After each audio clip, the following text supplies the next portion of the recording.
ونستغفره ونؤمن به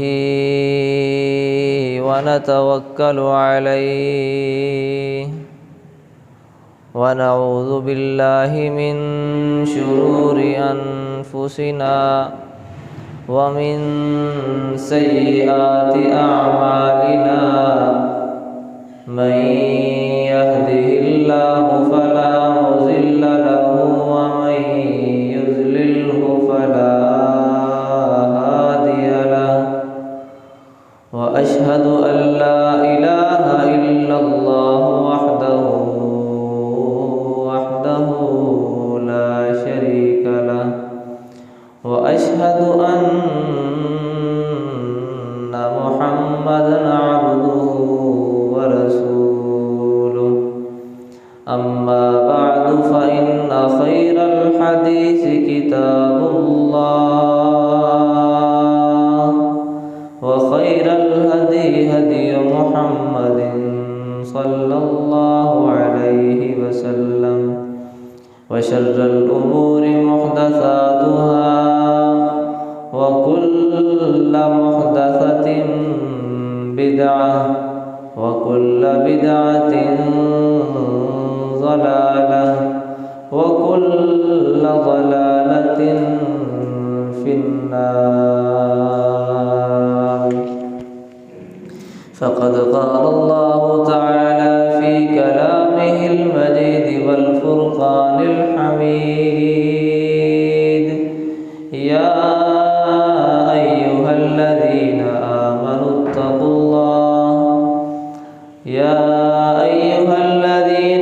آمنوا اتقوا الله حق تقاته ولا تموتن إلا وأنتم مسلمون. يا أيها الناس اتقوا ربكم الذي خلقكم من نفس واحدة وخلق منها زوجها وبث منهما رجالا كثيرا ونساء واتقوا الله الذي تساءلون به والأرحام إن الله كان عليكم رقيبا. يا أيها الذين آمنوا اتقوا الله وقولوا قولا سديدا يصلح لكم أعمالكم ويغفر لكم ذنوبكم ومن يطع الله ورسوله فقد فاز فوزا عظيما. رب زدني علما اللهم رب زدني علما. رب اشرح لي صدري ويسر لي أمري واحلل عقدة من لساني يفقه قولي. تمام قسم کی حمد و ثنا، کبریائی، بڑائی، یکتائی اور ہمہ قسم کی عبادات اللہ سبحانہ و تعالیٰ کی ذات گرامی کے واسطے خاص لائق اور زیبا ہوں۔ بے شمار درود و سلام امام کائنات، امام المرسلین، حبیب کبریا جناب محمد الرسول اللہ صلی اللہ علیہ وآلہ وسلم کی ذات گرامی کے واسطے حمد و صلات کے بعد اللہ سبحانہ و تعالی نے قرآن مجید کے اندر ارشاد فرمایا: قل هل ننبئكم بالاخسرین اعمالا الذین ضل سعیهم فی الحیاۃ الدنیا وهم یحسبون انهم یحسنون صنعا۔ اے پیغمبر، آپ لوگوں کو بتائیں کہ کیا تمہیں کوئی حیرانگی والی ایسی بات نہ بتاؤں کہ کچھ لوگ ایسے ہوں گے کہ دنیا کے اندر اپنی محنت صرف کر چکے ہوں گے، اپنی تگ و دو دن رات ایک کر کے، صبح شام ایک کر کے محنت کر کے نیک اعمال کر چکے ہوں گے، ان کے اپنے گمان اور ظن کے مطابق بھی وہ اچھے اعمال ہوں گے، لیکن ان کی ساری کمائی ضائع جائے گی، بیکار جائے گی، اللہ کے ہاں کسی کھاتے میں نہیں آئے گی۔ ایک بات بتانے لگا ہوں، آپ خود حیران ہوں گے، نیکی لیکن بربادی کا باعث بنتی ہے۔ نیکی اور بربادی کا باعث بنے، یہ کیسے ہو سکتا ہے؟ دیکھیں، نیکی اللہ رب کائنات کا مطلوب ہے، ہمارے ایمان کا مطلوب ہے۔ نیکی ہمیں خسارے سے بچانے والی ہے۔ والعصر ان الانسان لفی خسر الا الذین آمنوا وعملوا الصالحات، فرمایا کہ تمام کی تمام انسانیت خسارے کے اندر ہے، لیکن جو لوگ ایمان لے آتے ہیں اور نیک اعمال کرتے ہیں وہ خسارے سے بچے ہوئے ہیں۔ ظاہری طور پہ تو نیک اعمال اور یہ صالحات، اچھے اعمال، یہ اللہ کے قرب کا ذریعہ ہے اور خسارے سے بچانے والی چیز ہے۔ قرآن مجید میں ایک اور مقام پہ اللہ نے فرمایا، من عمل صالحا من ذکر او انثی وهو مؤمن فلنحیینہ حیاتا طیبہ کما قال، فرمایا کہ جو بندہ نیک عمل کرتا ہے بشرطے کہ وہ مومن ہو، چاہے مرد ہے چاہے عورت ہے، نیک عمل کرتا ہے، ہم اس کی حیات طیب بنا دیتے ہیں، پاکیزہ بنا دیتے ہیں۔ ظاہری طور پہ نیک عمل تو اللہ کے ہاں بڑی مقبولیت کے حامل ہوتے ہیں، لیکن اللہ رب کائنات نے خود فرمایا ہے کچھ نیکیاں ایسی ہوتی ہیں کہ جن کو بندہ نیک سمجھتا ہے لیکن وہ اس کی بربادی کا باعث بن جاتی ہیں۔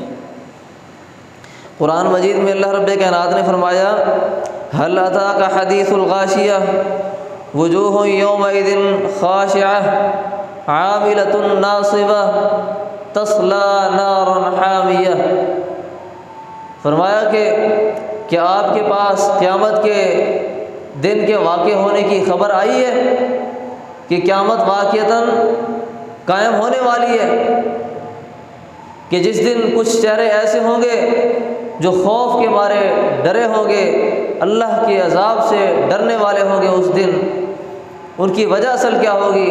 عاملۃ ناصبہ، عمل تو کئی سارے کیے ہوں گے لیکن وہ عمل کسی کھاتے کے نہیں ہوں گے، عمل کر کر کے تھک چکے ہوں گے، ناصبہ، لیکن وہ عمل اللہ کے ہاں قابل قبول نہیں ہوں گے، بلکہ ہوگا کیا؟ تصلی نارا حامیہ، وہ عمل کرنے والے لوگ قیامت کے دن جہنم کی آگ میں داخل ہوں گے۔ جہنم کی آگ ہے کون؟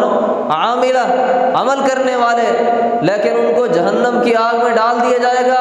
وجہ ان کے اپنے گمان کے مطابق تو یہ نیک عمل ہے، لیکن اللہ کی عدالت میں، اللہ کی فہرست میں وہ نیک اعمال میں داخل نہیں۔ دیکھیں، اللہ سبحانہ و تعالی وہ ذات ہے جو ہر چیز کو جانتی ہے، علیم بذات الصدور ہے، دلوں کے بھید کو جاننے والی ذات ہے، علیم خبیر لطیف ذات ہے، وہ جو باریک سے باریک چیز کو بھی جانتی ہے۔ وہ اللہ سبحانہ و تعالیٰ کی ذات کالی اندھیری رات کے اندر، سیاہ رات کے اندر، سیاہ جنگل کے اندر، سیاہ پتھر کے نیچے چلنے والی سیاہ چیونٹی کے چلنے کی آہٹ کو بھی جانتا ہے، اس کے چلنے کو بھی جانتا ہے۔ وہ علیم ذات کہ جس پر کوئی چیز مخفی نہیں ہے، ان اللہ لا یخفی علیہ شیء فی الارض ولا فی السماء، زمین و آسمان کی کوئی چیز اللہ سبحانہ و تعالیٰ سے چھپی نہیں ہے۔ وہ علیم خبیر ذات ہم سے دیکھنا کیا چاہتا ہے؟ ہمارے نیک اعمال ہوں، لیکن ہمارے نیک اعمال سے پہلے ہمارے اندر کیا دیکھنا چاہتا ہے، ہمیں اس چیز پہ غور کرنا ہوگا۔ اللہ سبحانہ و تعالیٰ ہمارے اعمال کے اندر ایمان دیکھنا چاہتے ہیں۔ ایمان ہے تو عمل قبول ہے، اگر ایمان نہیں ہے عمل قبول نہیں ہے۔ قرآن مجید کے اندر جو ابھی میں نے کچھ دیر پہلے آیت پڑھی ہے، اللہ سبحانہ و تعالیٰ نے فرمایا، من عامل صالحا، جس نے کوئی نیک عمل کیا، وَهُوَ مُؤْمِنٌ، اس حال میں کہ وہ مومن ہو، عمل کرتے ہوئے انسان کی مرد ہو چاہے عورت ہو، ایمان والی حالت ہوئی تبھی آگے والا حکم لگایا جائے گا فَلَنُحْيِيَنَّهُ حَيَاةً طَيِّبَةً۔ یہ نیک اعمال کرنے کا نتیجہ اور اثر کب میسر ہوگا؟ جب ایمان والی حالت ہوگی۔ معلوم ہوتا ہے کہ ہر عمل کے لیے ایمان کا ہونا ضروری شرط ہے، اگر ایمان نہیں ہے تو عمل کسی کھاتے کا نہیں۔ اسی طرح قرآن مجید میں ایک اور جگہ اللہ نے فرمایا والعصر ان الانسان لفی خسر الا الذین آمنوا۔ اس آیت کے اندر پہلے میں نے نیک اعمال کے حوالے سے بات کی ہے، اور دوسرے نمبر سے دیکھیں اس کے اندر ایمان کی شرط بھی لگائی گئی ہے کہ خسارے سے بچانے کے لیے انسان کو ایمان ضروری ہے۔ اگر ایمان ہے تب انسان خسارے سے بچا ہوا ہے، اگر ایمان نہیں ہے ان الانسان لفی خسر، خسارے کے اندر چلا گیا۔ ایمان کا ہونا ضروری ہے۔ حدیث کے اندر آتا ہے، شعب الایمان کے اندر ایک روایت آئی ہے، امام بہقی نے نقل کی ہے، فرماتے ہیں لا تدخلوا الجنت حتی تؤمنوا، اے لوگو یاد رکھو تم جنت کے اندر اس وقت تک داخل نہیں ہو سکتے جب تک تم پکے مسلمان اور مومن نہ بن جاؤ۔ ایمان کا ہونا جنت کے داخلے کی شرط ہے۔ ایک اور روایت کے اندر آیا لا يدخل الجنت الا مؤمن، جنت میں صرف اور صرف مومن لوگ ہی جائیں گے۔ یہ خیبر کے موقع پہ نبی پاک صلی اللہ علیہ وسلم نے اعلان فرمایا تھا صحابہ کرام کے ذریعے۔ معلوم ہوتا ہے جنت کے داخلے کے لیے ایمان شرط ہے، اور ایمان وہی جس کو اللہ رب کائنات کی منشا کے مطابق ایمان کہا جائے گا، رسول پیغمبر صلی اللہ علیہ وسلم کے منشا کے مطابق ایمان کہا جائے گا۔ وہ ایمان قابل قبول نہیں ہے جو لوگوں کی اپنی من مانی اور اپنی منشا کے مطابق۔ ایمان کسے کہتے ہیں؟ سیدنا جبریل رضی اللہ تعالیٰ عنہ انسانی شکل میں نبی پاک صلی اللہ علیہ وسلم کے پاس آئے اور آپ سے آ کر کچھ سوالات پوچھے۔ انہی سوالات کے اندر ایک یہ سوال بھی تھا یا رسول اللہ مل ایمان، اے اللہ کے رسول ایمان کسے کہتے ہیں؟ آپ صلی اللہ علیہ وسلم نے فرمایا تھا ان تؤمن باللہ وبرسولہ وبکتبہ، کہ یہ کہ تو اللہ رب العالمین پہ ایمان لائے، وملائکتہ، اللہ کے فرشتوں پہ ایمان لے آئے، وکتبہ، اللہ کی طرف سے نازل کردہ کتابوں پہ ایمان لے آئے، ورسلہ، اور اللہ کے بھیجے ہوئے رسولوں پر ایمان لے آئے، وبالقدر خیرہ وشرہ، تقدیر پر ایمان لے آئے، وبالیوم الآخر، اور قیامت کے دن پر ایمان لے آئے۔ یہ 6 امور ہیں ایمان کے۔ ایمانیات کے تمام تقاضے آپ کے پورے ہوں گے تبھی ہم جا کر اس ایمان پر فائز ہوں گے جو اللہ رب کائنات کی منشا ہے اور رسول کی منشا ہے۔ اور اللہ کو ویسے ماننا ہے جیسے اللہ نے ماننے کا حکم دیا ہے، رسولوں کو ویسے ماننا ہے جیسے رسولوں کو ماننے کا اللہ نے شریعت کے اندر حکم دیا ہے، کتابوں کو ویسے ماننا ہے جیسے کتابوں کو ماننے کا حکم دیا گیا ہے۔ ایمان کامل ہو اور ایمان صحیح ہو، ویسا ایمان جیسے اللہ نے حکم دیا۔ وگرنہ آپ دیکھیں یہودیوں نے اللہ کے پیغمبر اللہ کے رسول عزیر علیہ السلام کے اوپر ایمان لے آئے کہ نہیں لے آئے؟ ایمان تو لائے، لیکن ایمان لے آنے کا اور ان کو رسول ماننے کا، رسول تسلیم کرنے کا انداز کیا تھا؟ وہ عزیر علیہ السلام کو اللہ کا بیٹا قرار دیا کرتے تھے، حالانکہ کسی نبی کو اللہ کا بیٹا گرداننا یہ اللہ کی منشا کے خلاف ہے، اللہ کی منشا کے مطابق نہیں ہے، اسی لیے ان کا ایمان قبول نہیں۔ نماز پڑھیں، روزے رکھیں، حج کریں، کوئی بھی نیک اعمال کرتے رہیں، ان کا کوئی ایمان قبول نہیں ہوگا۔ عیسیٰ علیہ السلام کے ساتھ عیسائیوں نے ایمان لانے کا دعویٰ کیا کہ ہم عیسیٰ علیہ السلام کو مانتے ہیں، ان کو رسول مانتے ہیں، لیکن ان میں سے کچھ ایسے بھی تھے جو عیسیٰ علیہ السلام کو رسول ماننے کے ساتھ ساتھ اللہ کا بیٹا گردانتے تھے، کہتے ہیں کہ وہ اللہ کے بیٹے ہیں۔ رسول تو وہ بھی مانتے ہیں، لیکن ان کے اس ایمان کو، ان کے اس اسلام کو قبول کیا گیا نہیں کیا گیا۔ وجہ کیا ہے؟ اللہ کی منشا کے مطابق نہیں ہے ان کا ایمان۔ جو ایمان ہم نے لے آنا ہے وہ اللہ کی منشا کے مطابق ہوگا، تبھی جا کر وہ قبول ہوگا، وگرنہ جو بھی ہم اعمال کرتے رہیں، نیک اعمال کرتے رہیں، اللہ کی عدالت کے اندر قبول نہیں ہوگا۔ جب ایمان ہی مکمل نہیں ہے تو اعمال کیسے قبول ہوں گے؟ اسی لیے اعمال کی قبولیت کے لیے سب سے پہلی شرط ایمان کا ہونا ہے۔ اگر اللہ رب کائنات پہ ایمان کامل نہیں ہے اور کسی کے اعمال کے اندر شرک داخل ہے تو حدیث رسول سنیے، نبی پاک صلی اللہ علیہ وسلم نے فرمایا، اللہ سبحانہ و تعالیٰ فرماتے ہیں، جو بندہ میرے پاس میری عدالت کے اندر زمین سے لے کر آسمان تک کی مسافت یہ سارے کے سارے نیکیاں لے کے آئے، لیکن اس کے برائیوں کے اندر، اس کے گناہوں کے اندر شرک جیسی ملاوٹ، شرک جیسا گناہ اگر باقی ہے تو میں اس بندے کے زمین سے لے کر آسمان تک کی ساری نیکیوں کو اڑا کے رکھ دوں گا، ایک نیکی تک بھی قبول نہیں کروں گا۔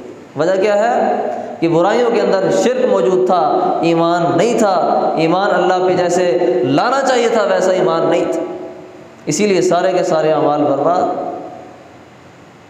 جبکہ دوسرے نمبر پہ اللہ رب کائنات فرماتے ہیں، لیکن جو بندہ میرے پاس آیا اس حال میں کہ زمین سے لے کر آسمان تک کے برابر تمام کے تمام گناہوں سے بھرے ہوئے ہیں، لیکن گناہوں کے اندر شرک نہیں ہے، تو شرک نہ ہونے کی وجہ سے باقی گناہوں کو میں اللہ سبحانہ و تعالیٰ اگر چاہوں تو تمام کے تمام گناہوں کو معاف کر کے بندے کو جنت میں بھیج سکتا ہوں۔ اللہ سبحانہ و تعالیٰ نے قرآن میں فرمایا، ان اللہ لا یغفر ان یشرک بہ ویغفر ما دون ذلک لمن یشاء۔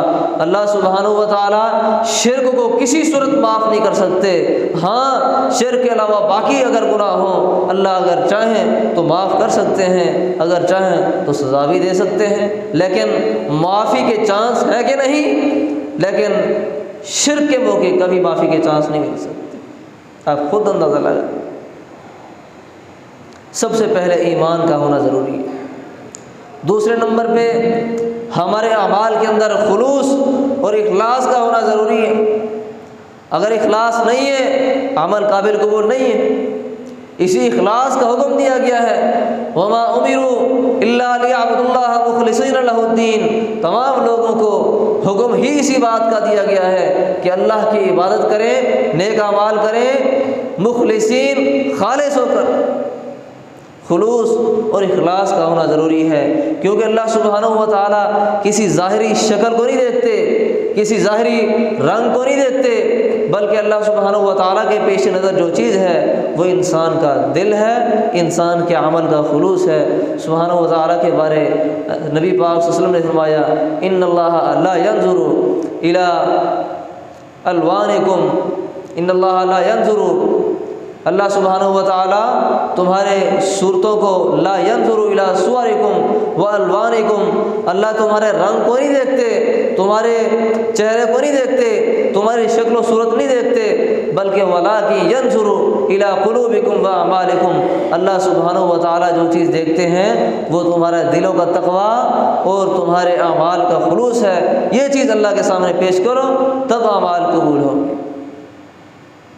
ایک اور روایت کے اندر آیا ہے، نبی پاک صلی اللہ علیہ وسلم نے فرمایا، التقوی ہا ہونا، تقوی جو ہے وہ دل کے اندر ہوتا ہے۔ ظاہری پارسائی اختیار کرنا، ظاہری نمود و نمائش اختیار کرنا، ظاہری طور پہ نمازیں پڑھتے رہنا اور دل کے اندر تقوی نہ ہو، دل کے اندر ڈر نہ ہو، وہ کبھی اللہ کے ہاں تقوی شمار نہیں ہوگا۔ فرمایا التقوی ہا ہونا، تقوی خلوص اور اخلاص کا اصل محل ہے ہی یہی دل، اور یہی دل ہے جس کے متعلق نبی پاک صلی اللہ علیہ وسلم نے فرمایا کہ جو بندہ اپنے دل کو پاک صاف رکھتا ہے اس کے باقی تمام کے تمام اعمال پاک صاف ہو سکتے ہیں۔ اگر یہ دل خراب ہو جائے، دل کے خراب ہو جانے کی وجہ سے انسان کے اعمال بھی برباد ہو جاتے ہیں۔ اسی لیے اس دل کو پاک صاف کر کے اس کے اندر خلوص بھریے، شرک کی ملاوٹ سے اپنے آپ کو دور رکھیے، ریاکاری کی ملاوٹ سے اپنے آپ کو دور رکھیے، وگرنہ جس کے اندر ریاکاری آ جاتی ہے وہ بڑی بھیانک سزا کا حامل ہے۔ حدیث کے اندر آتا ہے، نبی پاک صلی اللہ علیہ وسلم نے فرمایا، قیامت کے دن سب سے پہلے جہنم کو جن لوگوں سے بھڑکایا جائے گا وہ 3 قسم کے لوگ ہیں، جن میں ایک سخی بندہ، دوسرے نمبر پہ قاری بندہ، اور تیسرے نمبر پہ مجاہد شخص ہے کہ ان تینوں کو اللہ کی بارگاہ میں لے آیا جائے گا، پوچھا جائے گا ہاں بھائی سخی صاحب، ہاں جی مالدار صاحب، غنی صاحب، آپ کو میں نے اللہ سبحانہ و تعالیٰ فرمائیں کہ آپ کو میں نے دولت دی تھی، روپیہ پیسہ دیا تھا، آپ نے اس روپیہ پیسے کو کہاں خرچ کیا؟ وہ کہے گا اے اللہ میں نے اپنے اس روپیہ پیسے کو، تیرے دیے ہوئے قیمت کو میں نے تیری راہ میں خرچ کیا ہے، میں نے سخاوت کی ہے، غریبوں پہ خرچ کیا ہے، فقیروں پہ خرچ کیا ہے، یتامہ پہ خرچ کیا ہے، بیواؤں پہ خرچ کیا ہے۔ لیکن اللہ سبحانہ و تعالیٰ فرمائیں گے کذبتا، تو نے جھوٹ بولا ہے۔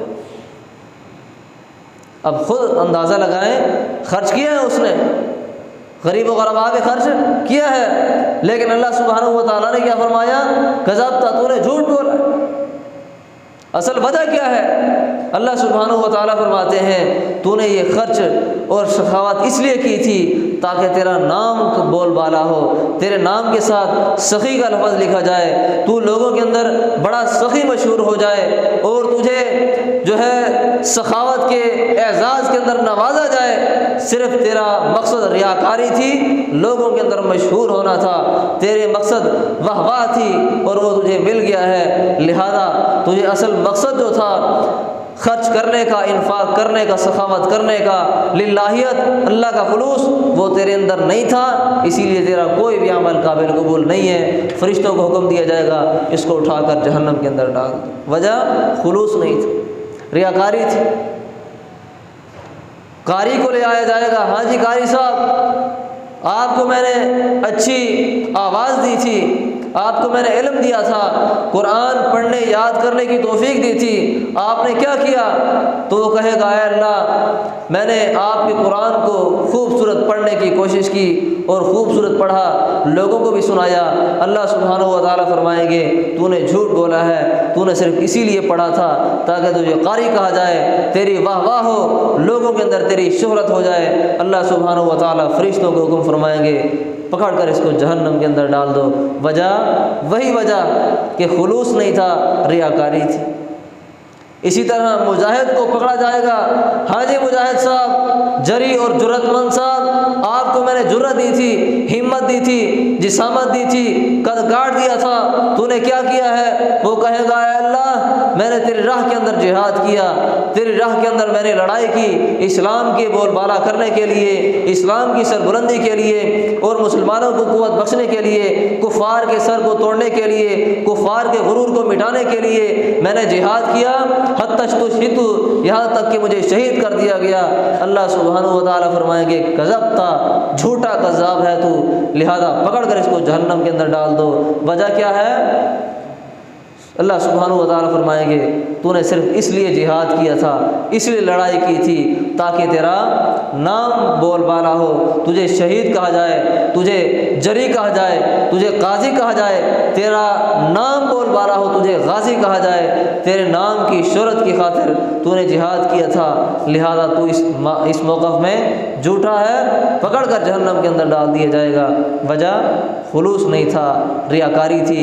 اسی ریاکاری کا خدشہ نبی پاک صلی اللہ علیہ وسلم نے اظہار فرمایا تھا، فرمایا ان اخوف ما اخاف علیکم الشرک الاصغر، سب سے زیادہ وہ چیز جس پہ مجھے اپنی امت پہ ڈر اور خوف ہے وہ یہی ریاکاری ہے۔ ریاکاری لوگوں کے اندر آ جائے گی، نماز پڑھیں گے لوگوں کو دکھانے کے لیے، روزہ رکھیں گے لوگوں کو دکھانے کے لیے، 10 روپے 20 روپے اللہ کی راہ میں خرچ کریں گے صرف لوگوں کو دکھانے کے لیے، حج عمرہ کریں گے لوگوں کو دکھانے کے لیے۔ ہاں جو بندہ صرف اور صرف اللہ کی رضا کی خاطر خرچ کرے اور اللہ کی رضا کی خاطر نیک عمل کرے اور دوسرے لوگ دیکھ کر اس کے جیسا عمل کرنے لگ جائیں، اس کے لیے تو بھلائی ہی بھلائی ہے، اس کے لیے تو اللہ رب کائنات کی طرف سے انعامات ہی انعامات ملیں گے۔ لیکن جس بندے کی نیت کے اندر کھوٹ ہو، اس کے نیت کی کھوٹ کی وجہ سے اللہ سبحانہ و تعالیٰ اس کو جہنم کے اندر دھونس دیں گے۔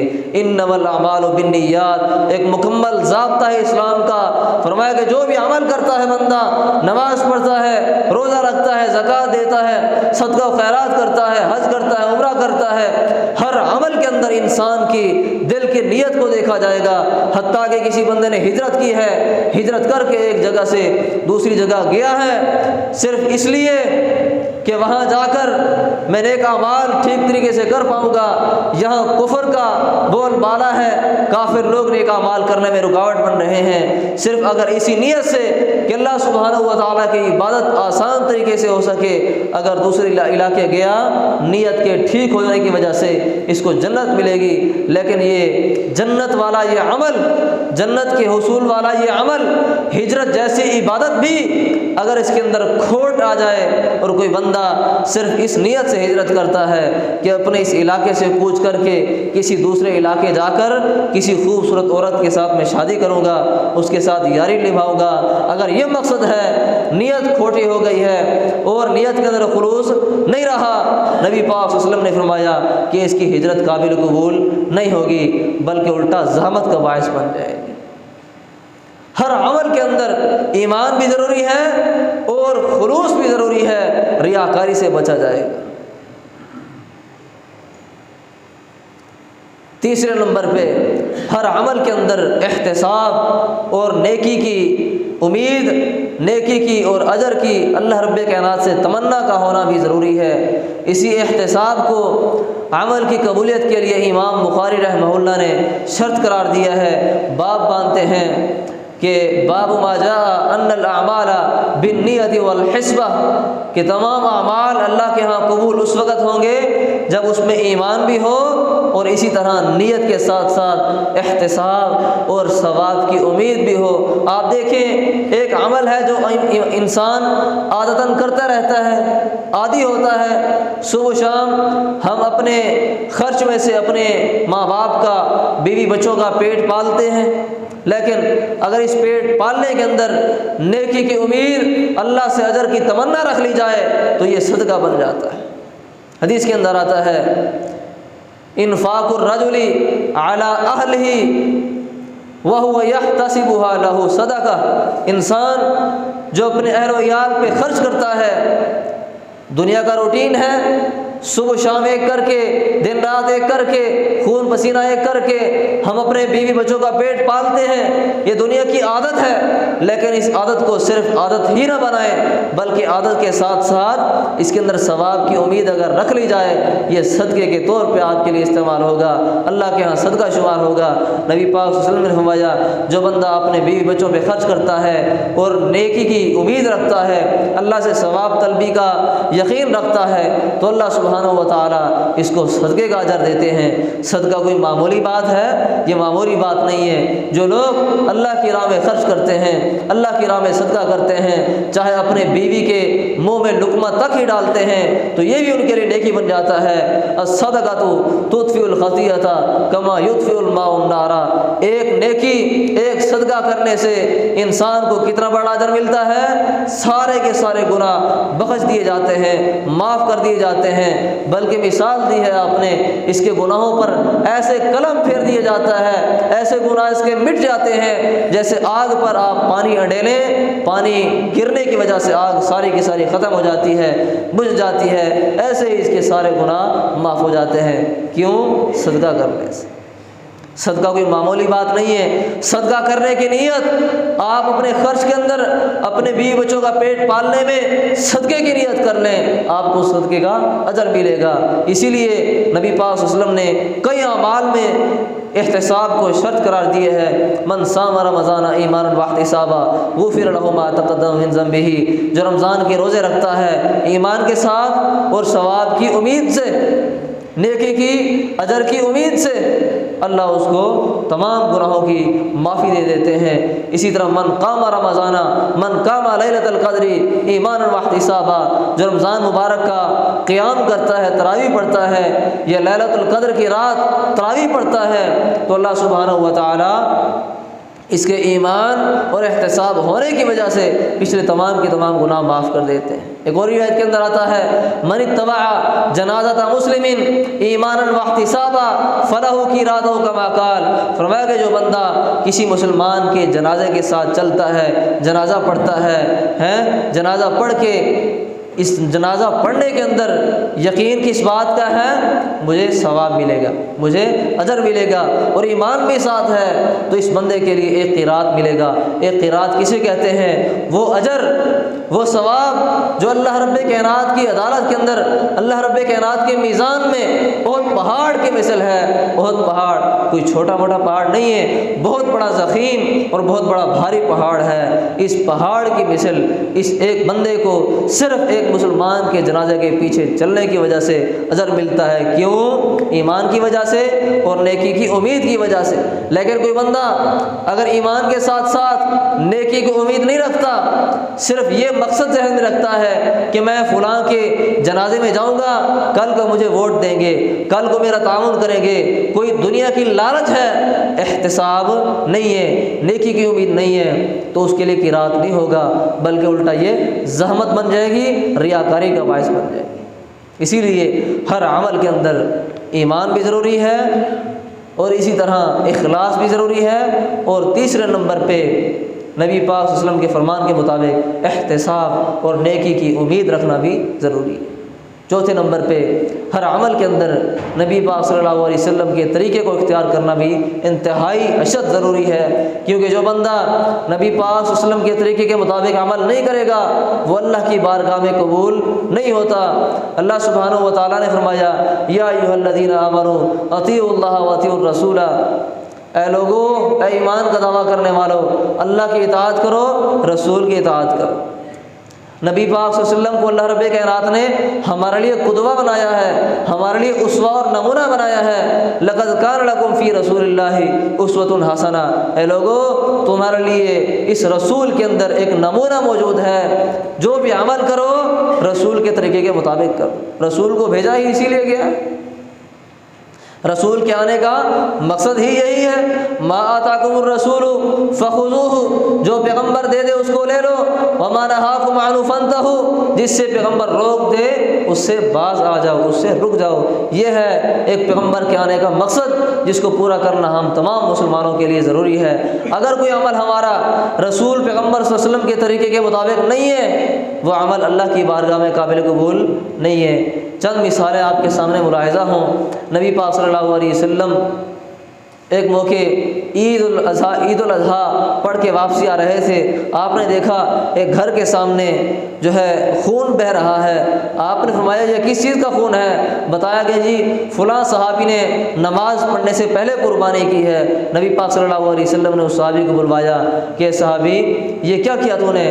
اس نے عرض کیا اللہ کے رسول، میرے دل کے اندر ایک خلوص ہے، میرے دل کا ایک درد ہے، وہ یہ کہ تمام لوگ، تمام مسلمان قربانی والے دن نماز کے پڑھنے کے بعد قربانی کر کے غرباء کے اندر تقسیم کرتے ہیں، وہ بعد میں جاتا ہے۔ میرے دل کے اندر ایک احساس تھا، ایک درد تھا کہ نماز پڑھنے سے پہلے پہلے غریب و غرباء تک میرا گوشت پہنچ جائے، تاکہ سب سے پہلے میرے قربانی کا گوشت غریب و غرباء کے پیٹ کے اندر جائے اور مجھے ثواب ہو۔ آپ دیکھیں کتنا امید ہے اللہ سے، احتساب بھی ہے، نیکی کی امید بھی ہے، خلوص بھی ہے، اللہ کا قرب حاصل کرنے کا ایک ذریعہ بھی ہے، لیکن عمل سنت کے مطابق نہیں تھا۔ صحابی کو علم نہیں تھا پورا۔ نبی پاک صلی اللہ علیہ وسلم نے فرمایا تلک لحم شاۃ، یہ تیری قربانی قبول نہیں ہے۔ یہ عام ایک قربانی، یہ عام بکری کا گوشت ہو سکتا ہے، لیکن اس کو قربانی کا گوشت نہیں کہا جا سکتا۔ کیوں؟ میرے عمل کے مطابق نہیں۔ اور عمل کیا تھا؟ نبی پاک صلی اللہ علیہ وسلم نے فرمایا کہ قربانی اس وقت کیا کرو جب آپ عید کی نماز پڑھ لیا کرو، عید کی نماز پڑھنے کے بعد قربانی ہوتی ہے۔ اسی لیے ہر عمل کے اندر سنت کے مطابق ہونا ضروری ہے۔ ایک صحابی رسول صلی اللہ علیہ وسلم آیا مسجد کے اندر، نبی پاک صلی اللہ علیہ وسلم موجود تھے، اس نے آ کر نماز پڑھی۔ نماز پڑھنے کے بعد آپ کے پاس آتا ہے السلام علیکم ورحمۃ اللہ، آپ نے جواب دیا وعلیکم السلام ورحمۃ اللہ۔ آپ نے فرمایا ارجع فصلی انک لم تصلی، جا نماز پڑھ، تو نے نماز نہیں پڑھی۔ وہ صحابی گیا، اٹھ کر دوبارہ نماز پڑھی، نماز پڑھ کے پھر آیا السلام علیکم ورحمۃ اللہ، وعلیکم السلام، ارجع فصلی فانک لم تصلی، جا نماز پڑھ، تو نے نماز نہیں پڑھی۔ تیسری چوتھی بار نماز پڑھ کے آیا، نبی پاک نے فرمایا تیری نماز نہیں ہوئی، تو نے نماز پڑھی ہی نہیں ہے، حالانکہ آپ کے سامنے پڑھ رہا تھا۔ آپ نے اس نماز کو قبول ہی نہیں کیا۔ وجہ کیا تھی؟ صرف ایک غلطی تھی، جلدی جلدی پڑھ رہا تھا۔ قیام، قومہ، سجدہ، جلسہ، تمام کے تمام ارکان اس نے پڑھے ہیں، لیکن اطمینان نہیں تھا، سکون نہیں تھا، جلدی جلدی اٹھک بیٹھک تھی۔ اسی لیے نبی پاک صلی اللہ علیہ وسلم سے آ کر اس نے عرض کی، اے اللہ کے رسول مجھے سکھائیے نماز پڑھنے کا کیا طریقہ کار ہوتا ہے، مجھے تو ایسے ہی پڑھنا آتا ہے۔ تو آپ نے نماز کا طریقہ بتاتے ہوئے فرمایا تھا، ہر رکن کے موقع آپ نے فرمایا حتی تطمئن قائما، حتی تطمئن جالسا، حتی تطمئن معتدلا، حتیٰ کہ اطمینان کرے، اطمینان کرے، اطمینان کرے۔ نماز کے ہر رکن کے اندر سکون کے ساتھ، ٹھہراؤ کے ساتھ نماز پڑھے گا، تب تیری نماز قبول ہوگی۔ یہی وجہ ہے کہ جو سنت کے مطابق عمل نہیں تھا، آپ کے طریقہ کار کے مطابق نہیں تھا، حالانکہ آپ نے فرمایا تھا صلو کما رأیتمونی اصلی، نماز ویسے پڑھو جیسے مجھے نماز پڑھتے دیکھتے ہو۔ اسی لیے نبی پاک صلی اللہ علیہ وسلم نے جب دیکھا میرے طریقے کے مطابق نہیں ہے، جلدی جلدی نماز پڑھ رہا ہے، فرمایا کہ لم تصلی، تیری نماز قبول ہوئی نہیں ہے۔ ہر عمل کے لیے سنت کے مطابق عمل ہونا ضروری ہے۔ حدیث میں آتا ہے نبی پاک صلی اللہ علیہ وسلم نے فرمایا السنت کسفینۃ نوح من رکبها نجا ومن تخلفها غرق۔ نبی پاک صلی اللہ علیہ وسلم کی سنت نوح علیہ السلام کی کشتی کی مانند ہے کہ نوح علیہ السلام کی کشتی کے اندر جو بندہ سوار ہوا وہ نجات پا گیا، اور جس نے نوح علیہ السلام کی کشتی سے اعراض کیا، پیچھے ہٹا، اور اس نے کسی پہاڑ کا سہارا لیا، کسی چوٹی کا سہارا لیا، کسی اونچے درخت کا سہارا لیا کہ میں درخت پہ چڑھ جاؤں گا مجھے سیلاب کچھ نہیں کہے گا، میں کسی پہاڑ کی چوٹی پہ چڑھ جاؤں گا مجھے سیلاب کچھ نہیں کہے گا، سیلاب سے بچ جاؤں گا، نہیں، کوئی چیز نہیں ہے اس وقت، صرف اور صرف نجات کا اگر باعث ہے نوح علیہ السلام کی کشتی ہے۔ اس کے علاوہ پوری کرۂ زمین پر، زمین کے پورے خطے پر پانی ہی پانی تھا، صرف اور صرف ایک کشتی تھی جس کے اندر خشکی تھی اور جان باقی بچ سکتی تھی۔ فرمایا نبی پاک صلی اللہ علیہ وسلم نے میری سنت نوح علیہ السلام کی کشتی کی طرح ہے، جو بندہ میری سنت پہ عمل کرے گا وہ نجات پا جائے گا، اور جو بندہ میری سنت سے اعراض کرے گا، میری سنت سے پیچھے ہٹے گا، وہ کامیاب نہیں ہوگا، گمراہ ہو جائے گا، غرق ہو جائے گا، اور جہنم کی دلدل کے اندر دھنس جائے گا، کبھی کامیاب نہیں ہو سکتا۔ من اعرض عن سنتی فلیس منی، جس بندے نے میری سنت سے اعراض کیا اس کا میرے سے کوئی تعلق نہیں۔ ایک اور آخری بات عرض کر کے بات کو ختم کرتا ہوں، ان تمام اعمال کے اندر جس طرح ایمان بھی شرط ہے، اخلاص بھی شرط ہے، احتساب بھی شرط ہے، اسی طرح سنت کے مطابق عمل ہونا بھی شرط ہے، بالکل اسی طرح ایک خارجی امر ہے، وہ ہے رزق حلال، یہ ہونا بھی ضروری ہے۔ لیکن جس بندے کا رزق حلال کا نہیں ہے، حرام کا ہے، چاہے جتنا بڑی عبادت کر چکا ہو، جتنا نیک اعمال کر چکا ہو، کوئی بھی عمل اس کا قبول نہیں ہوگا۔ آپ دیکھیں ایک بندہ حدیث کے اندر آتا ہے، ایک بندہ گھر سے چلتا ہے، سفر کرتا ہے، بڑا طویل سفر کیا اس نے، اور حج کرنے کے لیے وہ مکہ مکرمہ کے اندر پہنچ چکا، اور عرفات کے اندر پہنچ چکا، عرفات کے اندر ٹھہر کر ایک مبتذل حالت کے اندر، ایک نڈھال حالت کے اندر، حالانکہ نڈھال حالت، پراگندہ حالت اللہ سے مانگنے کے لیے بڑی پر اثر ہوتی ہے، اللہ اس کی تاثیر قبول فرماتے ہیں، ایسی دعا کو قبول فرماتے ہیں، لیکن پر تاثیر حالت کے باوجود بھی ایسا بندہ اپنے عرفات کے مقام میں ٹھہر کر اللہ سے دعا کرتا ہے، لیکن اللہ اس کی دعا کو قبول نہیں فرماتے۔ فرشتے کہتے ہیں الذی مطعمہ حرام ومشربہ حرام وملبسہ حرام انا یستجاب لذالک، یہ تو ایسا بندہ ہے کھانا حرام کا ہے، پینا حرام کا ہے، لباس حرام کا ہے، جو اس کے جسم میں دوڑنے والا خون ہے وہ بھی حرام سے پلا ہوا ہے، یہ جسم حرام کا پلا ہوا ہے، اس کی دعا کیسے قبول ہو سکتی ہے؟ اسی لیے ہر عمل کے لیے ایمان اور اخلاص، احتساب، سنت نبی کے مطابق عمل کا ہونا اور رزق حلال کا ہونا لازمی امر ہے، ضروری ہے، جس کے بغیر کوئی چارہ نہیں ہے، وگرنہ اعمال کو روندے جانے سے، اعمال کی قبولیت کے جو ہے محروم ہو جانے سے کوئی بچا نہیں سکتا۔ اسی لیے اللہ سبحانہ و تعالیٰ سے دعا ہے کہ جو کچھ سنا اور سنایا اس پر تمام مسلمانوں کو عمل کرنے کی توفیق عطا فرمائے، نیک اعمال کے جو بھی شرائط ہیں تمام کی تمام شرائط کو اپنانے کے اللہ سبحانہ و تعالیٰ توفیق عطا فرمائے۔ اقول قولی ھذا استغفر اللہ ولی ولکم ولسائر المسلمین، آخر دعوانا ان الحمد للہ رب العالمین۔ السلام علیکم۔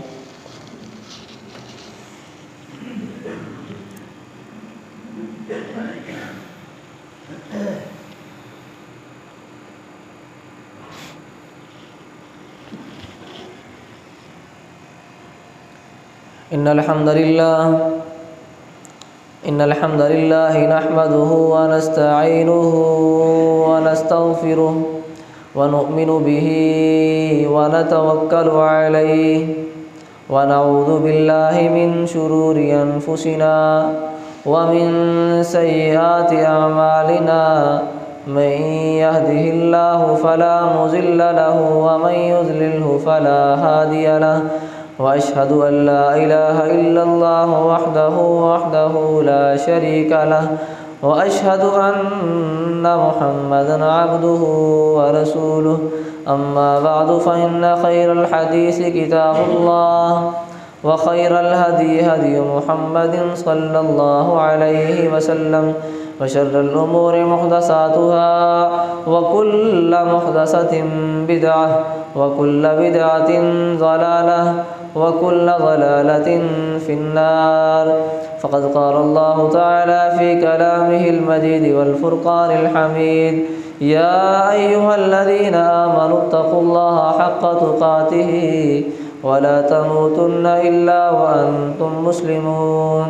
يا أيها الناس اتقوا ربكم الذي خلقكم من نفس واحدة وخلق منها زوجها وبث منهما رجالا كثيرا ونساء، واتقوا الله الذي تساءلون به والأرحام إن الله كان عليكم رقيبا۔